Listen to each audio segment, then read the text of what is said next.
Talk na ito, ang main message is, God should be our King. God is our King. Pero sabi nga ni Brother Tony, talaga nga ba? Kasi pag sinabi mong hari, ano ang mabilis na katangian pag hari mo siya? Susundin mo siya, hindi ba? Sa Tagalog, di ba? Pinag-aralan natin nung high school tayo.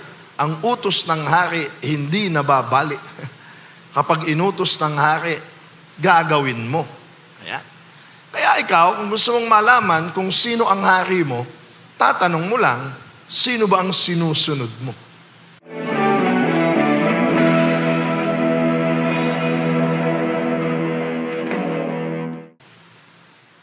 Well, hindi naman Diyos lang ang susundin mo. Kasi marami ka naman talagang sinusunod sa buhay mo . Nilagyan ko ng quotation kasi bandang huli talagang Diyos lang ang susundin mo. Kaya lang di mo naman nakikita ang Diyos araw-araw na uutusan ka . So, sino ang sinusundan mo sa pang-araw-araw? Bigyan ko ng halimbawa, magulang mo. Di ba? Sa mga bata, pag sinabi ng magulang, abay dapat kayong sumunod.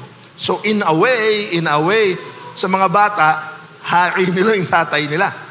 Reyna nila yung nanay nila. In a way, kasi mula sa magsipilyo ka, magising ka, dito ka mag-aral, itong suot mo, itong kainin mo. In a way, sila ang hari ng iyong buhay. O pag may asawa ka na, sino ang madalas mong sundin o sino ang nasusunod? Yung asawang lalaki o yung asawang babae. O sila yung hari ng buhay mo. Kung ikay masunurin o matsunurin, di ba? Siya ang hari o reyna ng buhay mo. Sa trabaho, abay, dapat naman may sundin ka. Hindi naman pwedeng wala kang susundin. Meron kang principal, di ba? O meron kang teacher kung ikay estudyante. Meron kang coordinator or department head. Abay, sinusundan mo sila at sinusunod mo sila. Sa lipunan, ay susundin mo yung pulis, susundan mo yung traffic sign, susundan mo si kapitan, si mayor, si governor, pag sinabing alert level 1, o pag sinabing lockdown, o pag sinabing pwede nang mag-graduation ng face-to-face, sinusunod natin yan . Kaya marami talaga tayong sinusunod sa ating buhay o sinusundan sa ating buhay. Tama po? Masama ba yun? Mali ba yun? Aba, hindi. Kailangan lang nating sumunod sa bawat isa. Sa mga nakatataas sa atin, susunod tayo. Pero ito lang yung para makita mo ultimately. Makinig kayong maigi. Sumusunod tayo sa mga hari natin sa mundo. Tulad nga ng magulang, ng boss, sa trabaho, ng mga nasa posisyon, sa pamahalaan. Sumusunod tayo hanggat sila ay sumusunod din sa Diyos. Gets nyo? Kasi pag nagkasaliwa na yan, halimbawa, malinaw na sa iyo, ito ang utos ng Diyos. Pag sinabi ng nanay o tatay mo, anak, magdasal ka, maging mabuti ka.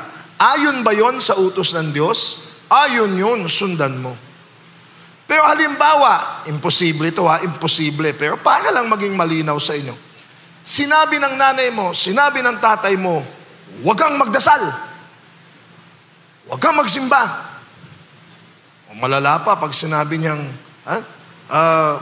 okay lang ang magsinungaling. Okay lang ang mandaya ka sa kapwa mo para ikaw ay magtagumpay. Wala naman siguro magulang na magsasabi nito na, okay lang pumatay ka.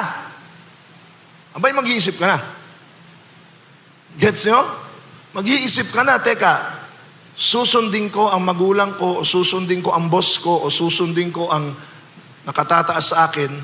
Pero pag saliwa na siya sa sinasabi kong hari ko ang Diyos, abay diyan magkakaalaman. Kasi kapag sinunod mo itong taong sinusundan mo, nasaliwa sa sinasabi ng Diyos, malinaw na ngayon, sino hari mo? Hindi ang Diyos. Yung taong sinunod mo. Gets nyo? Pwedeng hindi tao. Halimbawa lang, ako guilty din dito Paggising mo sa umaga, ano ang una mong ginagawa?